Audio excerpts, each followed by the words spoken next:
Assalamualaikum warahmatullahi wabarakatuh. Shalom, Om Swastiastu, Namo Buddhaya, salam sejahtera untuk kita semua.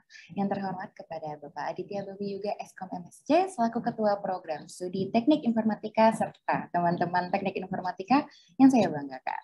Perkenalkan, saya Kansa selaku moderator yang dimana akan memandu jalanan acara diskusi akademik pada kali ini. Pertama-tama saya ingin mengucapkan selamat datang dan terima kasih kepada pemateri dan peserta yang telah hadir pada acara diskusi akademik. Bagi yang belum tahu, diskusi akademik merupakan salah satu program kerja dari Departemen Advokesma Eksekutif Mahasiswa Informatika yang akan membahas mengenai topik-topik akademik di mana bersama dosen yang menjadi pemateri pada diskusi pada hari ini. Baik, sebelum acara dimulai, saya himbau bagi para peserta untuk tetap kondusif selama acara berjalan, menggunakan virtual background yang telah disediakan oleh para panitia, mengganti format nama sesuai dengan yang telah ditentukan. Peserta juga dihimbau untuk mematikan mic selama pemaparan materi dan menyalakannya sesuai dengan arahan dari saya selaku moderator atau panitia yang bertugas. Dan jika ada yang ingin dipertanyakan, bisa dicatat terlebih dahulu, kemudian bisa ditanyakan pada sesi tanya jawab dan diskusi. Baik, langsung saja menuju mata acara berikutnya, yaitu pemberian sambutan dari Ketua Pelaksana Diskusi Akademik Informatika 2022, yaitu kepada Mas Muhammad Aska Obila Fasya. Kepada Mas Obil dipersilahkan untuk memberikan sambutan. Terima kasih moderator atas kesempatannya. Assalamualaikum warahmatullahi wabarakatuh. Salam, Om Swastiastu, Namo Buddhaya, salam kebajikan rahayu. Yang terhormat Bapak Aditya Babi Yuga Eskom MSc selaku Ketua Program Studi Teknik Informatika serta teman-teman peserta diskusi akademik. Diskusi akademik adalah sebuah forum yang ditujukan untuk memberikan segala informasi terkait topik-topik tentang perkuliahan sekaligus tempat untuk menjawab pertanyaan dari teman-teman sekalian terkait hal-hal perkuliahan. Topik yang akan dibahas hari ini adalah KRS, di mana topik tersebut merupakan hal yang paling sering dipertanyakan oleh mahasiswa. Semoga dengan adanya acara ini, kita dapat lebih mengenal dan mengerti tentang topik yang akan disampaikan selama rangkaian diskusi akademik. Selain itu, semoga informasi yang akan disampaikan dapat bermanfaat untuk teman-teman ke depannya. Saya selaku Ketua Pelaksana Diskusi Akademik ingin mengucapkan terima kasih kepada Pak Aditya Babi Yuga selaku Ketua Program Studi Teknik Informatika dan pemateri diskusi akademik, kepada peserta yang telah hadir dan seluruh panitia yang telah bertugas menyiapkan acara ini semaksimal mungkin. Akhir kata, wassalamualaikum warahmatullahi wabarakatuh. Saya serahkan kembali ke moderator. Baik, terima kasih atas sambutannya Mas Obil. Selanjutnya ada sambutan yang akan disampaikan oleh Ketua Program Studi Teknik Informatika, yaitu kepada Bapak Aditya Babi Yuga Eskom MSc. Kepada Pak Adit dipersilahkan dengan segala hormat. Oke, terima kasih Mbak Kansa dan rekan-rekan panitia. Bismillahirrahmanirrahim. Assalamualaikum warahmatullahi wabarakatuh. Alhamdulillahirrahmanirrahim. Puji syukur kehadirat Allah Subhanahu wa Ta'ala. Hari ini kita bisa menghadiri acara ini ya, forum diskusi akademik untuk kesekian kalinya ya. Ini kalau nggak salah sudah kesempatan ketiga ya mungkin ya, dengan topik yang berbeda. Oke, untuk topik hari ini kita akan membahas tentang KRS, betul ya? Ya, baik. Mungkin pertama saya mohon maaf, tadi sangat terlambat dari jadwal ya, harusnya kita start jam 15.45, tapi karena ada beberapa hal yang perlu kami selesaikan di Prodi, mungkin sekedar informasi teman-teman, insya Allah di tanggal 22 sampai tanggal 25 Agustus akan ada visitasi akreditasi internasional dari AKAS ya. Saya mohon doanya buat dari teman-teman supaya agenda visitasinya lancar dan prodi kita mendapatkan akreditasi internasional ya. Oke, ini sebagai pengantar saya dari prodi mengapresiasi kegiatan forum diskusi akademik ini bisa kita laksanakan. Kalau bisa dilaksanakan secara rutin dengan topik-topik yang berbeda ya. Kalau mungkin kemarin sudah tentang MBK, ya kemarin apa ya? Skripsi ya, skripsi PKL gitu ya. Mungkin hari ini KRS, mungkin next mungkin kita bisa diskusi tentang MBKM atau mungkin dengan topik-topik yang lainnya. Oke, mungkin apakah bisa saya langsung sambung dengan materi saja Mbak Kansa, biar lebih ringkas? Bisa, silahkan. Bisa ya, oke. Baik, saya mohon izin teman-teman untuk langsung menyampaikan beberapa hal terkait dengan KRS, karena ini sudah mendekati dengan minggu-minggu KRS juga ya. Saya tadi hari Senin ini sudah mulai banyak pertanyaan dari mahasiswa. Mungkin ada sekitar 20 chat WhatsApp yang harus saya handle per tadi pagi, yang semuanya urusannya dengan KRS ya.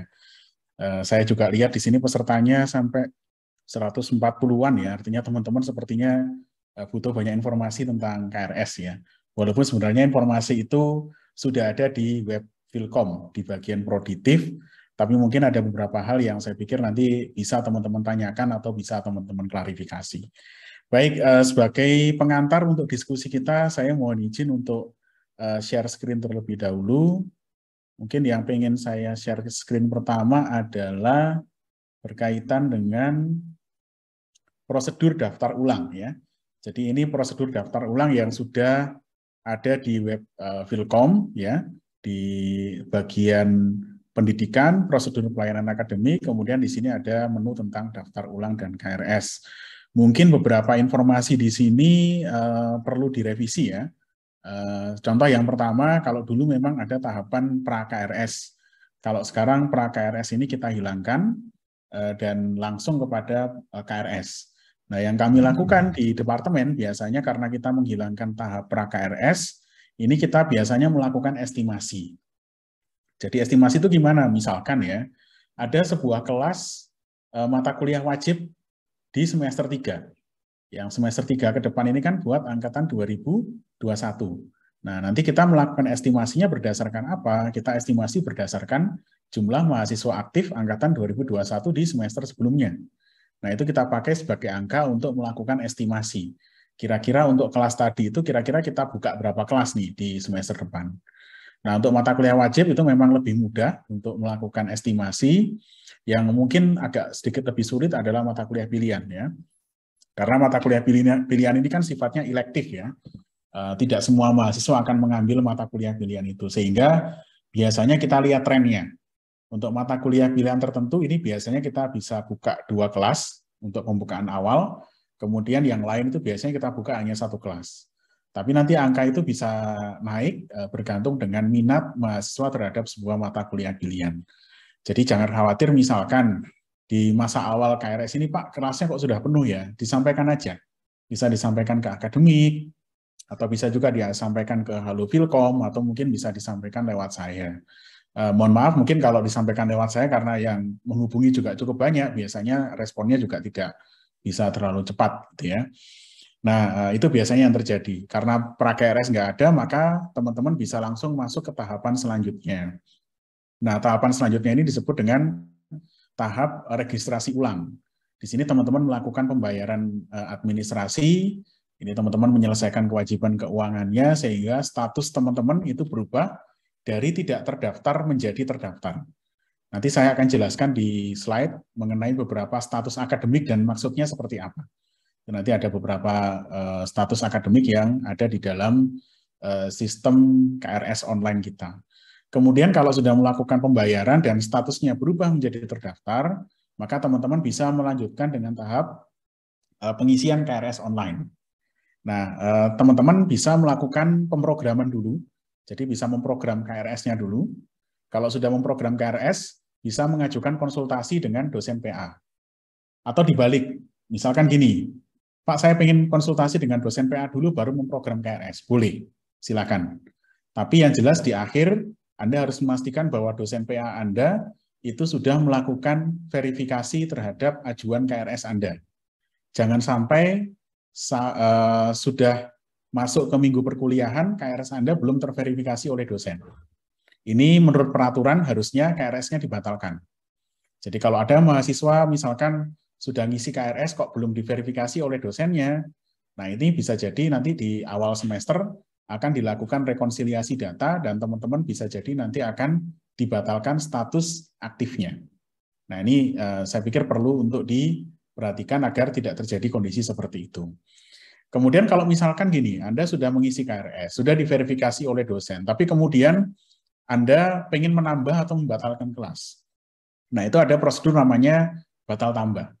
Batal tambah ini biasanya dilakukan kira-kira 1 minggu sebelum perkuliahan dimulai, sampai kira-kira 1 minggu awal perkuliahan. Itu masih bisa melakukan batal tambah. Dengan dasar seorang mahasiswa itu boleh tidak mengikuti perkuliahan sampai 2 kali pertemuan.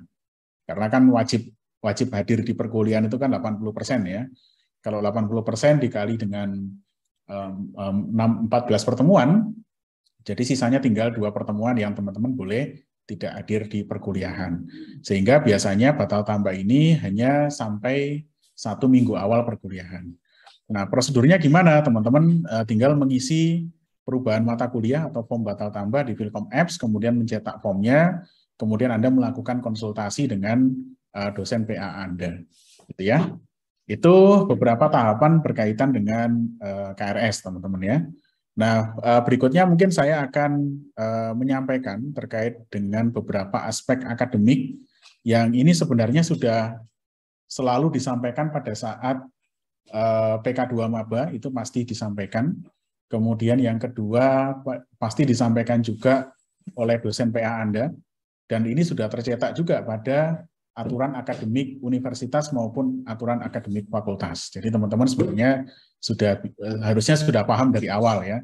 Tapi memang kami di Prodi itu kadang-kadang menemui juga kasus mahasiswa yang tidak paham terkait dengan aturan-aturan akademik atau persyaratan-persyaratan akademik yang harus ditempuh sebelum mahasiswa bisa dinyatakan lulus, gitu ya. Nah, ini syarat kelulusan dari UB, yang sebenarnya syarat kelulusan ini sama dengan universitas lain yang ada di Indonesia. Syarat lulusnya adalah Anda lulus dengan SKS kumulatif lebih besar sama dengan 144 SKS. Jadi minimal lulusnya adalah 144 SKS. Lebih boleh nggak? Boleh. Yang nggak boleh adalah kurang dari 144 SKS. Dengan IPK lebih besar sama dengan 2.0. Jadi kalau IPK Anda sekarang masih di bawah 2.0, Anda perlu berhati-hati. Kemudian yang kedua, lulus seluruh mata kuliah wajib, termasuk di dalamnya ada PKL dan tugas akhir atau skripsi. Kemudian yang ketiga, tidak ada nilai E dalam transkrip akhir. Jadi tidak boleh ada nilai E dalam transkrip akhir. Kalau ada nilai E gimana? Nanti di slide selanjutnya akan saya jelaskan. Kemudian persentase nilai D atau D+ tidak melebihi 10% dari keseluruhan SKS kumulatif lulus. Jadi misalkan kalau kita ambil angka minimal, let's say 144 SKS, maka 10%-nya adalah 14 SKS. Jadi tidak boleh lebih dari 14 SKS untuk nilai D atau D+. Kemudian yang kelima adalah tidak melebihi masa studi. Jadi 14 semester reguler atau 7 semester untuk SAP. Atau dengan ketentuan lain yang ditetapkan oleh universitas. Misalkan, saya ambil contoh, di semester ini ada perpanjangan masa studi untuk mahasiswa angkatan 2015. Apakah nanti misalkan saya sudah semester 14 ada perpanjangan masa studi lagi, Pak? Belum tentu juga. Oke, jadi kalau tidak ada ketentuan lain, maka ketentuan yang dipakai adalah ketentuan default, yaitu 14 semester reguler atau 7 semester untuk mahasiswa SAP. Dan juga menyelesaikan seluruh kewajiban akademik dan non-akademik. Yang seringkali menjadi masalah, walaupun seharusnya tidak perlu menjadi masalah, itu adalah tentang SKM. Gitu ya. Ini sebenarnya tidak berhubungan dengan akademik, ini berhubungan dengan aspek kemahasiswaan. Tapi seringkali karena SKM-nya belum lengkap, mahasiswa akhirnya tertunda untuk mengikuti ujian skripsi. Kan sangat disayangkan ya, padahal hanya karena SKM. Jadi teman-teman silakan diperhatikan aturan tentang SKM. Skor minimalnya berapa sih teman-teman untuk lulus?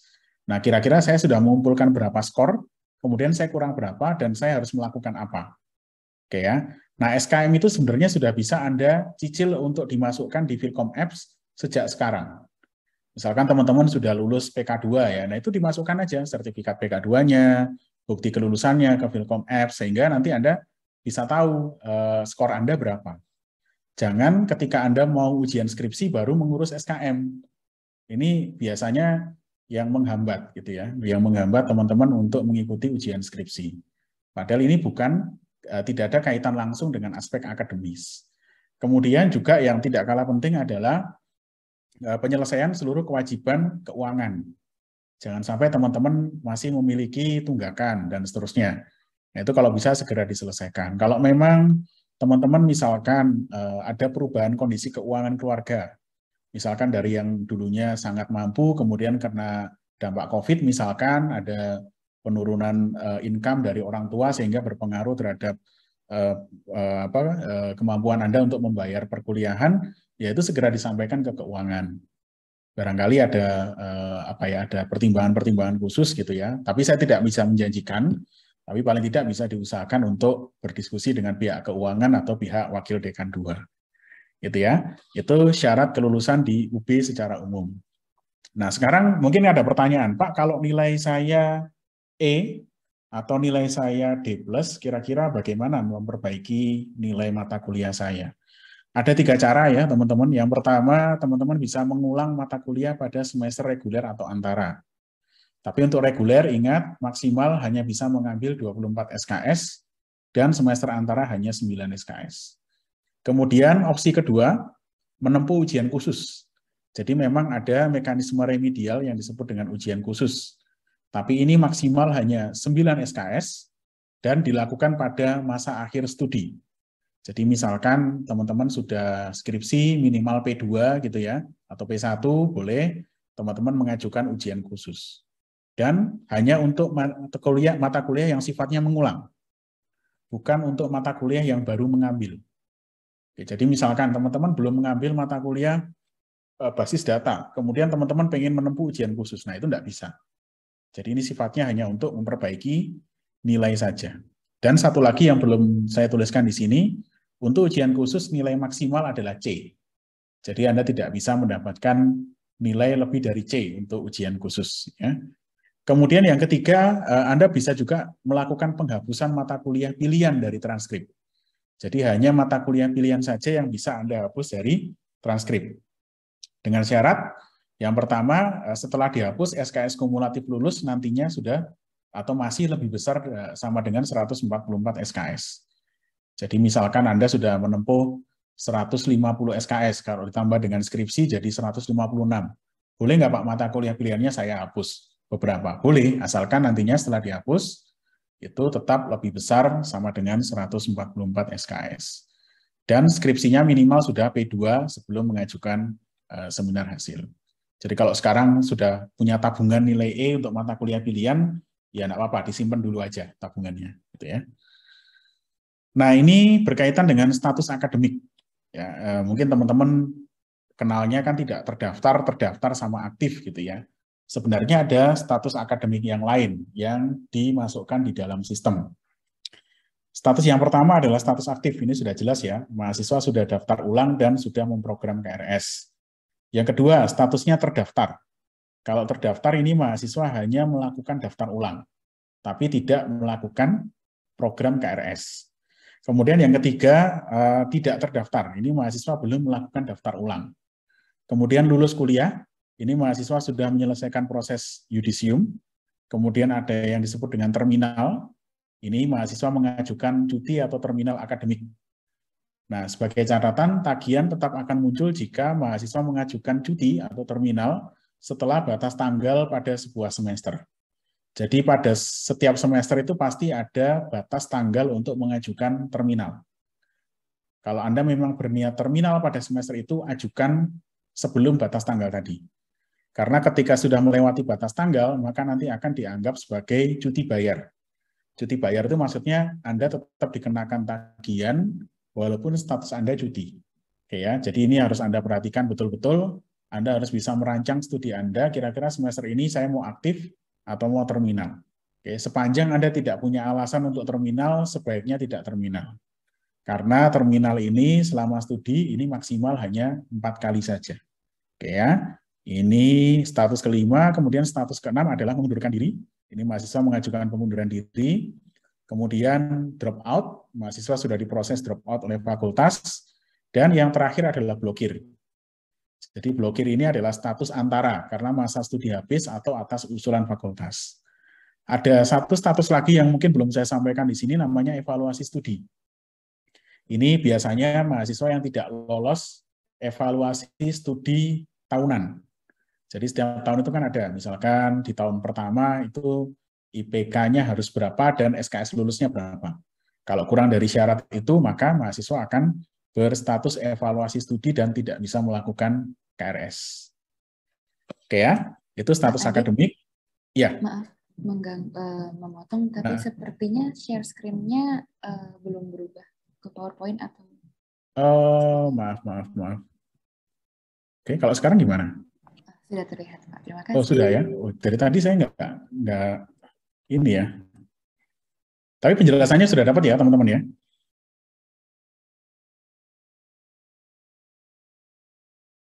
Sudah, Pak. Sudah ya. Oke, baik. Saya nggak perlu ngulangi lagi penjelasannya ya. Ini sebenarnya hanya penjelasan aja. Oke, status akademik sudah. Kemudian ada beberapa pertanyaan yang seringkali diajukan pada saat proses KRS ya. Saya rangkum dalam FAQ, frequently asked question. Oke, misalkan gini, karena IP semester saya kurang, saya hanya diizinkan untuk mengambil maksimal 12 SKS. Apakah saya bisa mengambil lebih dari batas tersebut? Ya, memungkinkan ya. Jadi mahasiswa dimungkinkan untuk mengambil SKS lebih dari batas maksimal dengan syarat ya, satu, dosen pembimbing akademik mendiskusikan usulan penambahan tersebut ke KPS. Jadi mohon diminta untuk dosen pembimbing akademiknya untuk mengkonsultasikan penambahan KRS-nya itu ke KPS ya. Kemudian mahasiswa dianggap mampu untuk menyelesaikan seluruh beban perkuliahan yang telah diprogram di KRS. Jadi nanti saya dan juga dosen pembimbing akademik tidak akan langsung menyetujui pengajuan Anda, gitu ya. Kita akan lihat histori Anda dan kira-kira urgent atau tidak. Karena bisa jadi pengajuan ini karena urgent, misalkan ya, sisa masa studinya tinggal 2 semester. Sementara semester sebelumnya capaian akademiknya tidak terlalu memuaskan. Ini kalau cuma dikasih 12 SKS, ini bisa-bisa nggak lulus gitu ya dari UB. Nah itu bisa jadi bahan pertimbangan juga, gitu ya. Kalau bisa tidak sampai kondisi seperti ini. Saya berharap teman-teman studinya lancar semua sehingga tidak perlu melakukan penambahan SKS di luar yang seharusnya, gitu ya. Oke, itu berkaitan dengan akademik. Nah, berikutnya berkaitan dengan kurikulum. Nah, kalau kurikulum ini sebenarnya bisa Anda lihat di buku panduan kurikulum. Sudah kita upload juga ke web dari Filkom ya, di bagian prodiktif itu Anda bisa lihat di situ. Ini pohon kurikulum dari semester 1 sampai semester 5. Ini pohon kurikulumnya. Ini sama untuk semua jalur baik itu reguler maupun Merdeka Belajar, ini sama ya. Semester 1 sampai semester 5 Anda bisa perhatikan mata kuliahnya dan jumlah SKS-nya ya. Semester 1 bebannya 19 SKS, semester 2 beban normalnya 22, semester 3 22, semester 4 22. Jadi mohon maaf memang bebannya teman-teman ini sudah cukup berat gitu ya. Jadi pastikan teman-teman tidak ada mata kuliah yang tertinggal. Kemudian di semester 5 ada 20 SKS. Nah, mungkin ada yang bertanya, Pak, ini kok kita dipaksa SKS-nya banyak terus gitu ya. Salah satu sebabnya adalah berkaitan dengan Merdeka Belajar ya, teman-teman. Jadi kementerian sudah menginstruksikan untuk prodi mengakomodasi kegiatan Merdeka Belajar sehingga yang seharusnya ditempuh sampai semester 5 atau 6, ini kita mampatkan sampai semester 5. Jadi ibaratnya mata kuliah wajib itu kalau bisa selesai di semester 5, teman-teman bisa mengambil mata kuliah pilihan atau kegiatan Merdeka Belajar mulai semester 6. Yang ini kita akomodasi dalam berbagai jalur Merdeka Belajar. Ada Merdeka Belajar 1 semester di luar UB, ada Merdeka Belajar 1 semester dalam UB, Merdeka Belajar 2 semester di luar UB, dan kombinasi antara Merdeka Belajar 2 semester dan di dalam dan di luar UB. Ini bisa Anda lakukan mulai semester 6 sampai semester 8 dengan berbagai skenario. Oke, nah kemudian di kurikulum baru kita juga punya konsep yang disebut dengan stream. Jadi stream ini adalah kumpulan mata kuliah pilihan yang punya kedekatan bahan kajian dan dimaksudkan untuk mendukung pengayaan kompetensi mahasiswa dalam pengerjaan tugas akhir. Jadi ini kumpulan mata kuliah pilihan yang bahan kajiannya itu berdekatan. Kita klasifikasikan menjadi 6 stream. Ada stream sains data, komputasi cerdas, rekayasa jaringan dan komputasi awan, keamanan cyber, interaktif media, dan pengembangan full stack. Nah, mata kuliah pilihannya bisa Anda lihat ya di buku panduan. Saya tidak perlu menerangkan satu persatu, termasuk juga dengan silabusnya itu juga sudah ada di buku panduan. Silakan Anda bisa mencermati dan melihat dengan detail ya. Oke, ini tergantung Anda pengen tambahan kemampuan apa sih, misalkan ya. Pak, saya pengen nih, nanti setelah lulus saya pengen jadi seorang praktisi cyber security. Nah, kalau seperti itu, maka saran saya Anda bisa menempuh mata kuliah yang berkaitan dengan stream keamanan cyber. Saya misalkan saya pengen mendalami tentang data science, Pak. Oke, maka saya sarankan mengambil mata kuliah pilihan yang berkaitan dengan stream science data. Mulai dari data engineering, kemudian advanced machine learning, kemudian visualisasi data, knowledge management, dan seterusnya. Nah, ini mata kuliah pilihan yang bisa Anda ambil. Ini bebas ya sifatnya ya. Di Prodi saat ini tidak membatasi Anda harus mengambil mata kuliah pilihan itu jumlahnya berapa untuk masing-masing stream. Kita ya karena kita juga menjiwai merdeka belajar, juga kami juga memberikan kebebasan kepada mahasiswa untuk mengambil mata kuliah pilihan sebagai enrichment atau pengayaan. Oke ya. Ini stream komputasi cerdas. Oke, mungkin itu saja yang bisa saya sampaikan kalau terkait dengan Merdeka Belajar. Ini saya juga perlu menyampaikan ke teman-teman ya, bahwa mulai semester genap 2021 kemarin, mahasiswa dengan status Merdeka Belajar itu status akademiknya dibedakan dengan mahasiswa aktif. Konsekuensinya apa, Pak? Satu, konsekuensinya di SIAM, itu statusnya tidak lagi aktif, tapi statusnya adalah Merdeka Belajar. Konsekuensi yang kedua adalah ketika Anda menyatakan diri mengikuti kegiatan Merdeka Belajar, maka Anda tidak diperkenankan untuk mengambil mata kuliah di dalam prodi. Jadi ketika Anda mau menempuh kegiatan Merdeka Belajar, tolong dipastikan bahwa mata kuliah wajib itu sudah Anda tempuh seluruhnya. Jangan sampai hanya karena Merdeka Belajar, misalkan Anda terlewat untuk menyelesaikan 1 atau 2 mata kuliah wajib. Karena efeknya akan sangat panjang, gitu ya. Itu yang perlu saya sampaikan. Kalau kegiatan Merdeka Belajarnya ada beberapa variasi ya. Nanti mungkin di lain waktu kita bisa eksplorasi lebih dalam. Ada kegiatan magang, kemudian riset, studi independen, dan seterusnya. Dan ini memang setiap tahun Prodiktif ini menjadi penyumbang mahasiswa atau partisipasi mahasiswa MBKM paling banyak se-Filkom ya.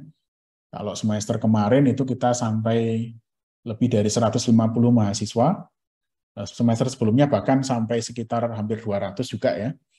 Jadi sangat banyak sekali dan memang peluang untuk untuk teman-teman di dunia IT sangat banyak sekali lowongan MBKM-nya. Sehingga saya selalu bilang, misalkan ada mahasiswa yang bertanya, Pak, boleh nggak saya MBKM yang tidak ada kaitannya dengan prodi? Nah, saya selalu jawab bahwa yang berkaitan sama prodi itu masih banyak. Jadi jangan mencari yang tidak ada kaitannya dengan prodi.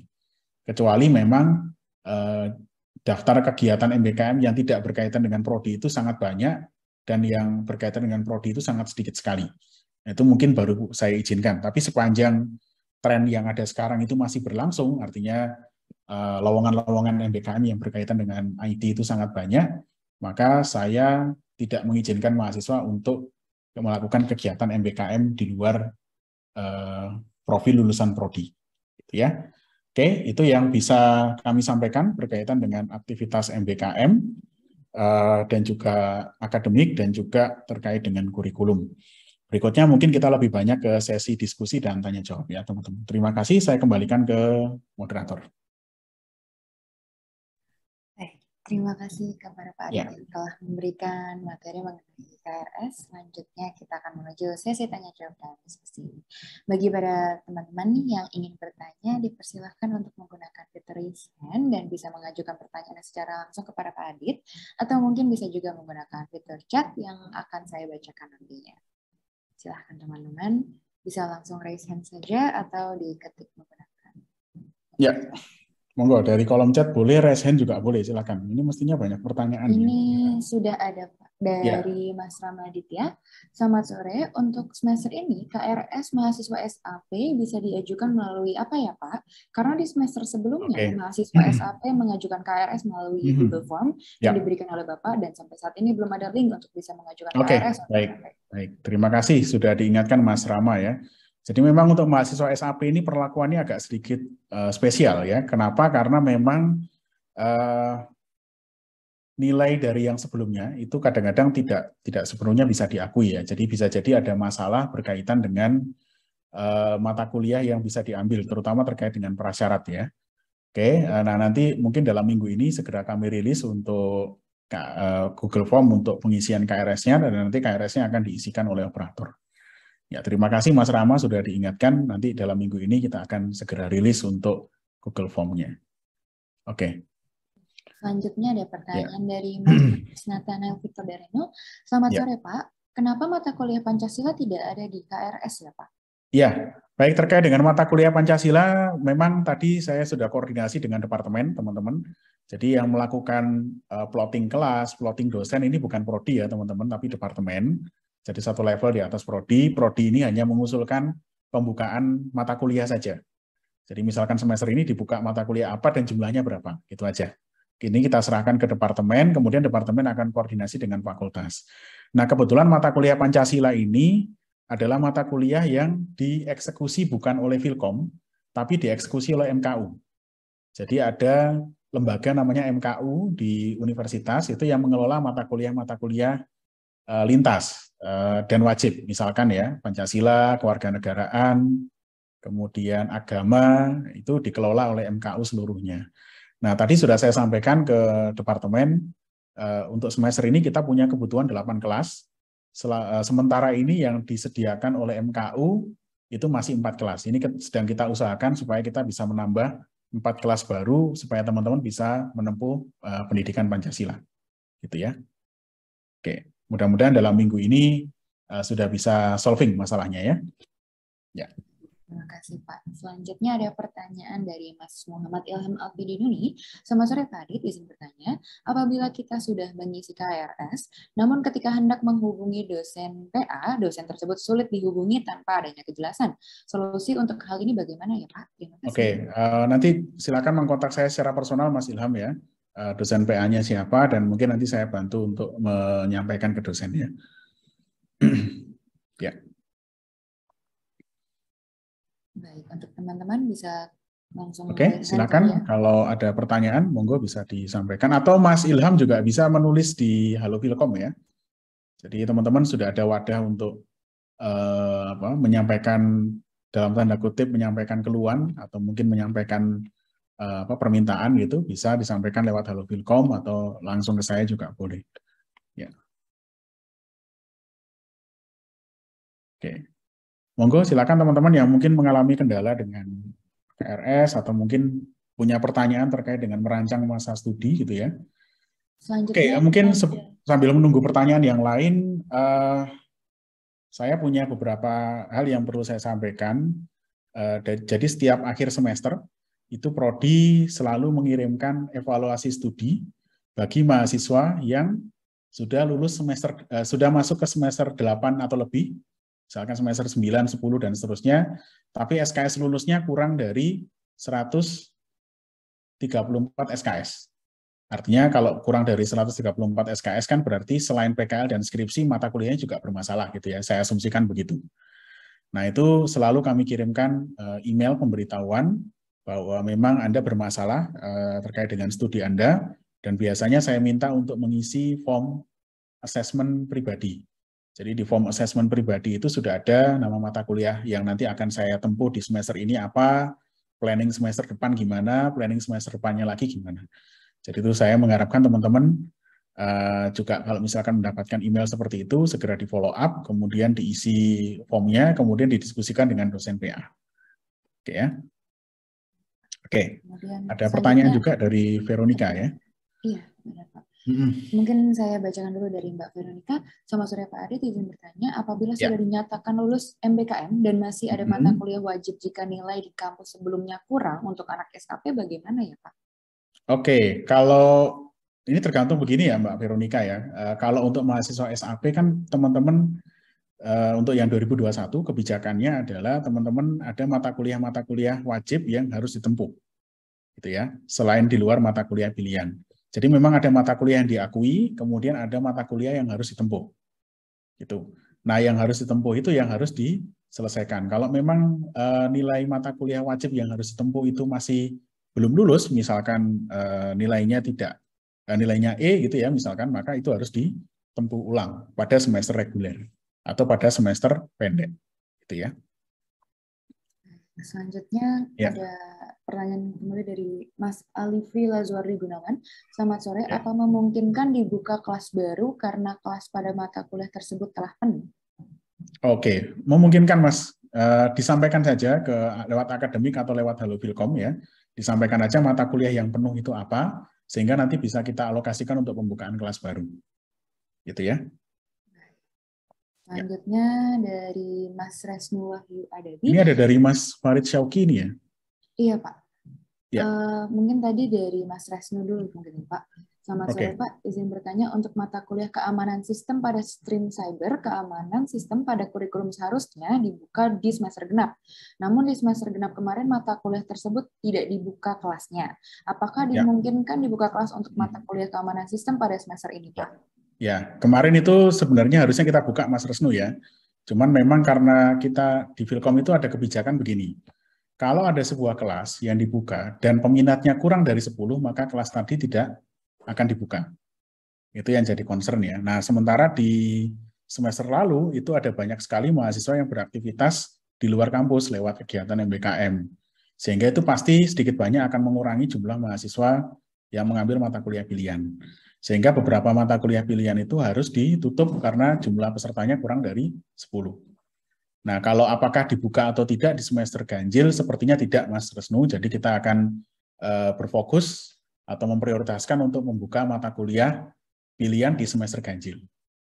Ya, logikanya kan yang ganjil ini aja bisa jadi tidak penuh gitu ya pesertanya, tidak sampai 10. Kenapa kita buka yang genap gitu ya?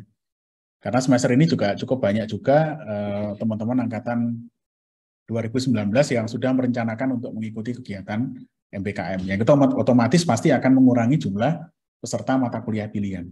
Gitu ya. Baik. Selanjutnya dari Mas Farid Syauqi. Ya. Assalamualaikum Pak, perkenalkan nama saya Farid Syauqi. Saya ingin bertanya mengenai mata kuliah induksi riset. Apakah mata kuliah ini dapat diambil pada semester ganjil Pak? Karena jika dilihat di buku kurikulum dapat diambil, sedangkan saya mencari di siang mata kuliah ini tidak ditemukan. Oke, saya perlu klarifikasi terkait dengan mata kuliah induksi riset ya. Jadi mata kuliah induksi riset ini mata kuliah yang agak spesial ya, artinya tidak kita tawarkan bebas lewat sistem formasi akademik ya. Tapi mata kuliah induksi riset ini adalah mata kuliah yang dipakai untuk memfasilitasi proses bimbingan dengan dosen pembimbing. Jadi sifatnya ini on demand. Jadi dosen pembimbing biasanya mulai dari minggu kedua atau ketiga perkuliahan itu kita data gitu ya, siapa dosen yang akan atau berencana membuka kelas induksi riset. Baru nanti kita buka dan pesertanya biasanya diambilkan dari bimbingan atau calon bimbingan dari seorang dosen. Itu ya. Oke, jadi ini bukan kelas yang bisa diprogram langsung di KRS ya. Sama seperti mata kuliah penyetaraan ini ya, mata kuliah penyetaraan MBKM. Nah, misalkan ada komunikasi publik, diseminasi Merdeka Belajar, itu kan tidak bisa langsung Anda ambil. Tapi dibuka atau diprogram oleh operator. Nah, ini sama, induksi riset itu statusnya seperti itu. Ya. Baik, Pak. Terima kasih atas jawabannya. Kepada teman-teman, mungkin bisa langsung resen saja atau melalui fitur chat kembali. Mungkin sembari menunggu pertanyaan lain, saya juga ingin bertanya nih Pak. Kira-kira mata kuliah misalnya kita mengambil mata kuliah lintas prodi, apakah memungkinkan dan dibolehkan kan Pak? Oke, lintas prodi. Ini pertanyaan menarik ya. Jadi lintas prodi ini pertama saya prioritaskan untuk mata kuliah MKU. Itu boleh. Misalkan ya, teman-teman ngambil mata kuliah kewarganegaraan gitu ya. Nah, itu by default kebijakan dari fakultas mata kuliah MKU itu dibuka lintas prodi. Jadi misalkan teman-teman ngambil di Tekom, teman-teman ngambil di PTI atau di TI itu boleh, silakan. Itu yang pertama. Kemudian yang kedua, kalau mata kuliah di luar MKU bagaimana, Pak? Nah, ini saran saya, ini berarti sudah masuk kegiatan Merdeka Belajar sebenarnya ya. Tapi ini masuk dalam model Merdeka Belajar dalam kampus atau dalam UB. Nah, itu boleh, tapi maksimal hanya berapa ya? Kalau tidak salah maksimal hanya 9 SKS. Jadi tidak boleh lebih dari itu. Itu pun teman-teman harus konsultasi dulu dengan dosen PA, kira-kira mata kuliah apa yang dibuka lintas dan teman-teman bisa ngambil. Dan teman-teman harus hati-hati juga ya ketika mau ngambil, dibaca dulu silabusnya, mata kuliah tadi itu membahas tentang apa. Jangan sampai sudah diambil, tapi kemudian teman-teman merasa berat untuk menjalani perkuliahan tadi. Ya, ada beberapa contoh, misalkan ngambil mata kuliah di statistik gitu ya, ternyata sangat matematis sekali, gitu, sehingga merasa berat untuk menyelesaikan. Nah itu kan jadi membuat transkrip Anda bernilai E nantinya, kalau nggak Anda selesaikan. Jadi memang harus sangat hati-hati sekali ketika mengambil mata kuliah di luar prodi. Kemudian saya selalu menyarankan mahasiswa untuk memprioritaskan mata kuliah wajib dulu. Misalkan ya, saya ambil contoh, untuk semester 3 itu kan bebannya sudah 22 SKS ya. Nah, itu kan sudah sangat berat sekali ya. Jangan mengambil mata kuliah lain gitu ya. Fokus ke penyelesaian mata kuliah wajibnya dulu, diselesaikan dulu. Gitu ya. Atau misalkan sudah semester 5 kan bebannya kira-kira 20 SKS ya. Masih bisa nambah sekitar satu mata kuliah pilihan 3 SKS gitu ya. Nah, itu saran saya diambil dulu mata kuliah pilihan di dalam prodi. Logikanya apa? Yang di dalam prodi itu pertanyaannya Anda sudah menguasai betul apa enggak? Jangan-jangan yang malah keilmuan Anda malah nggak menguasai kok Anda mau ngambil mata kuliah pilihan di luar dari prodi. Jadi prioritaskan di dalam prodi dulu. Kalau memang Anda merasa oke, saya udah cukup nih. Nah, saya tinggal ngambil mata kuliah di luar prodi. Boleh, silakan. Ya. Baik, Pak. Terima kasih atas jawabannya. Oke. Kemudian ada pertanyaan lanjutan dari Mbak Veronica. Selamat sore Pak Adit, izin bertanya kembali Ya. Pak. Untuk link pengisian KRS anak SAP 2021 dapat diakses dari mana ya Pak? Apakah akan disampaikan melalui pengumuman di website Philcom atau bagaimana Pak? Ya, nanti akan kami sampaikan lewat email Mbak Veronica ya. Jadi kami akan sampaikan lewat email berkaitan dengan form pengisian untuk mata kuliah yang akan Anda ambil di semester berikutnya, gitu ya. Oke, ditunggu aja emailnya mungkin di hari Selasa atau hari Rabu Mbak. Ini sedang kita rekap dulu. Ya. Baik, terima kasih Pak. Kemudian dari teman-teman mungkin ada pertanyaan kembali, bisa langsung disampaikan saja melalui fitur chat atau mungkin langsung di raise hand saja.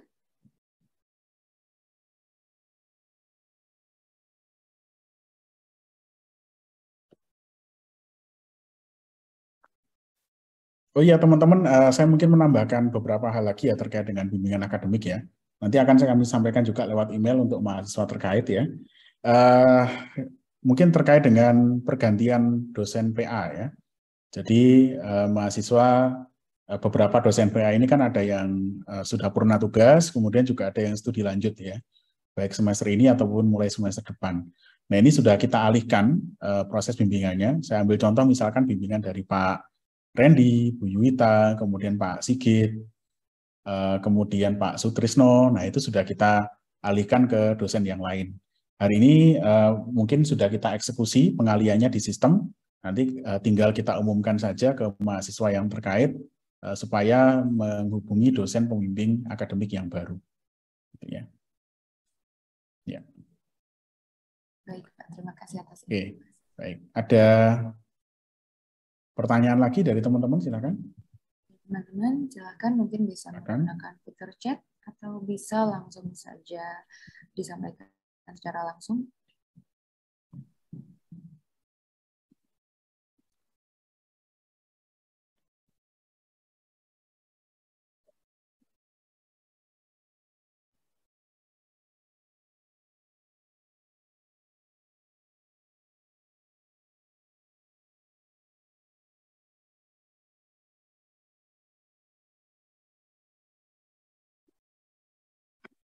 Oke, silakan. Ada pertanyaan? Atau sudah cukup? Sudah cukup jelas? Mungkin dari teman-teman masih ada pertanyaan. Bisa langsung disampaikan aja teman-teman. Tidak perlu malu-malu. Bisa langsung ditanyakan saja kepada Pak Adit.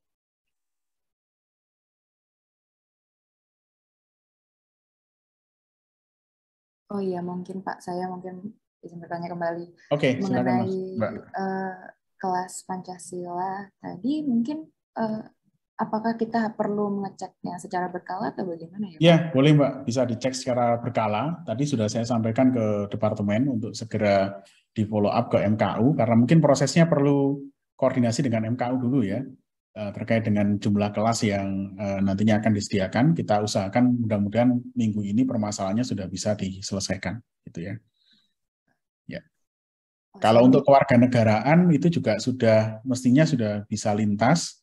Mohon dicek lagi di SIAM apakah memang sudah dieksekusi oleh operator, gitu ya, untuk set mata kuliah lintasnya. Ya, nanti kalau misalkan dalam minggu ini, akhir minggu inilah, misalkan hari Kamis atau hari Jumat, dua masalah tadi belum terselesaikan, nanti mungkin perwakilan mahasiswa aja bisa menghubungi saya, nanti saya akan follow up lagi ke departemen. Baik, Pak. Yeah. Selanjutnya ada pertanyaan dari Mas Ali Raffi. Saya Pak izin bertanya, saat ini kelas mata kuliah RPL telah penuh. Bagaimana solusi ke depannya karena saya dan teman-teman saya masih banyak yang belum mengambil? Oke, baik. Disampaikan ke Halo Filkom aja, Mas. Nanti kita follow up untuk pembukaan kelas baru ya. Apa RPL ya? RPL ya. Saya catat, nanti saya sampaikan ke departemen ya. Ya.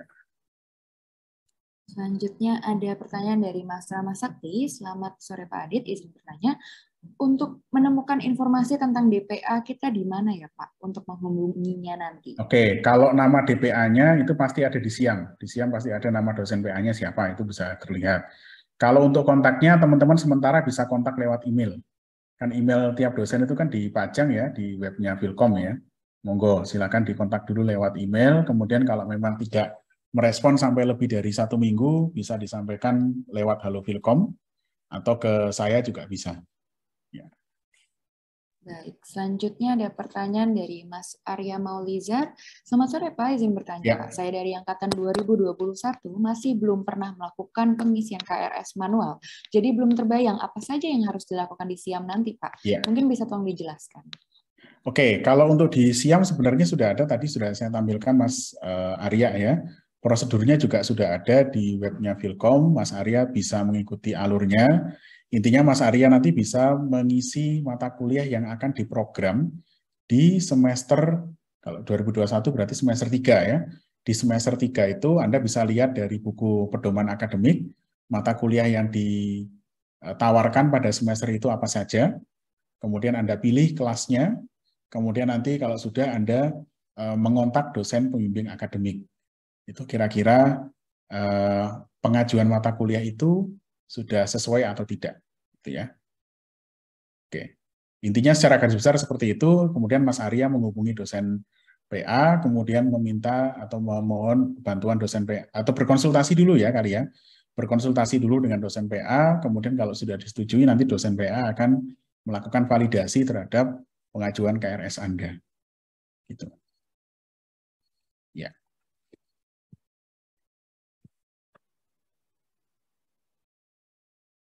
Baik, selanjutnya ada pertanyaan dari Mbak Veronica. Maaf Pak, saya izin bertanya kembali. Untuk konversi mata kuliah yang program MBKM, bagaimana ya Pak pemilihan mata kuliahnya? Apakah sesuai dengan panduan MBKM atau semua mata kuliah peminatan yang sesuai dengan posisi magang yang diambil Pak? Hal ini dikarenakan saya masih bingung untuk sistem konversi. Oke, ini untuk semester ganjil 2022 Mbak Vero ya. Bukan untuk yang genap kemarin, kalau yang genap kan sudah selesai. Nah, untuk konversi mata kuliah pilihan, ditunggu aja dulu Mbak ya. Kita satu-satu dulu diselesaikan. Ini kita masih fokus pada proses KRS mahasiswa yang reguler.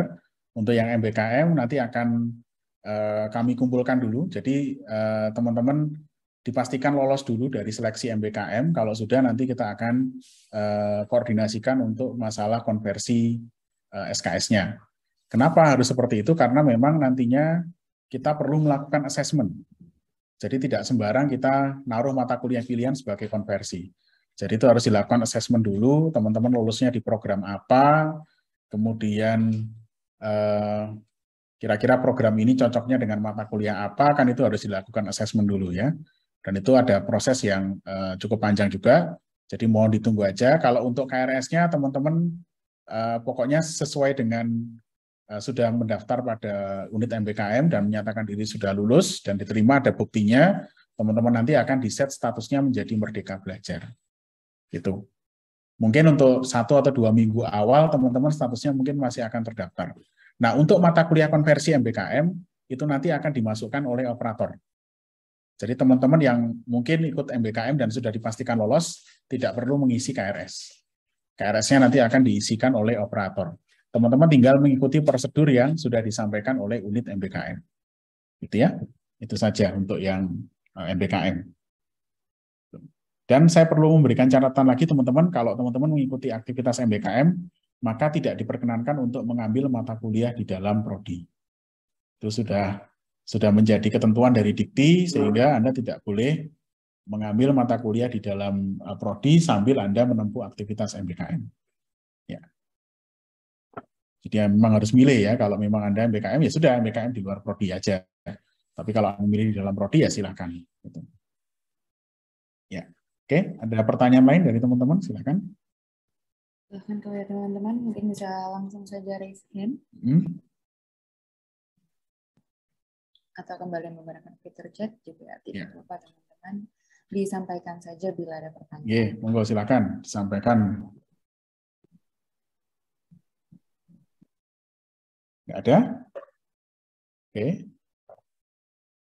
Baik, kalau mungkin tidak ada, kalau nantinya ada pertanyaan mungkin bisa disampaikan ke teman-teman himpunan ya, ke teman-teman Advokesma, ditampung dulu pertanyaannya, nanti pertanyaannya bisa disampaikan ke kami.